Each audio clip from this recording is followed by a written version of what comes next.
there's about 16, in fact, bills coming out this year alone in 2016. And a lot of those are going to affect foreign direct investment very severely. When we talk about the expropriation bill, for example, it makes mention of the definition of public interest. And we're saying, well, you know, expropriation for public interest is a very broad, definition. We'd like you to narrow it down. The land bill, the expropriation bill takes into account the land reform bill, intellectual property and mergers and acquisitions and a whole host of other things. So that's what we're saying. We're saying there's a lot of stuff happening where we're asking for the government to heed comments and listen to its trading partners, because whatever decision they make, it at the moment is not preceded by a social and economic impact assessment, or very rarely so. It's the law now that every new bill has to be preceded by an impact assessment, but currently it's not done. The expropriation bill, for example, is the one we're working on right now. It was just submitted to Parliament yesterday. We'd like that bill to be preceded by a social and economic impact assessment. So we're asking the government to interact more proactively with us. Yeah, that's feedback I get from our corporates.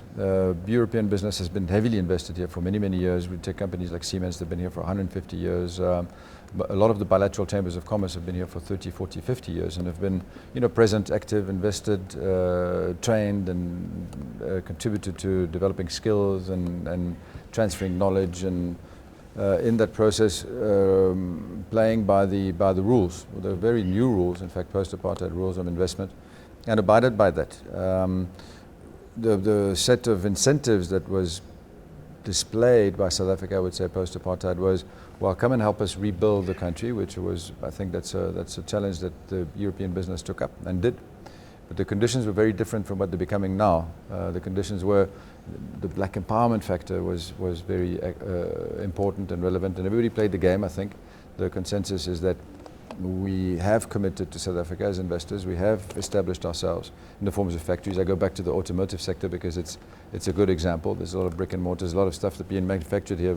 You know, I don't want to mention anyone specifically, but so they've committed and invested.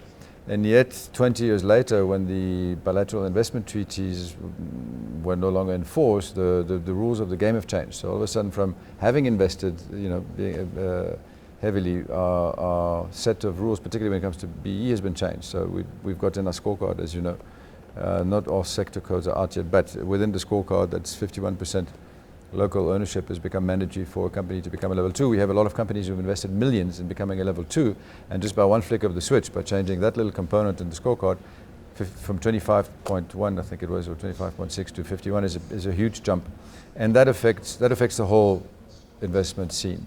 And that has caused a lot of turmoil within European companies. A lot of them, and that applies to American companies also. In fact, a lot of them are listed companies, a lot of them are privately owned companies, and there's no way that they're going to cede shares in the company, just either because it's not part of their governance policy, or it's just because they have alternatives for investment and manufacturing. So when you have to manufacture locally, invest locally, and you have done so, and all of a sudden you're told, no, but you must give more, and more than 51% of your shareholding to a local partner to become a level 2, i.e. to be able to deal with the government as a supplier, it feels as though the rules have changed too drastically and too quickly.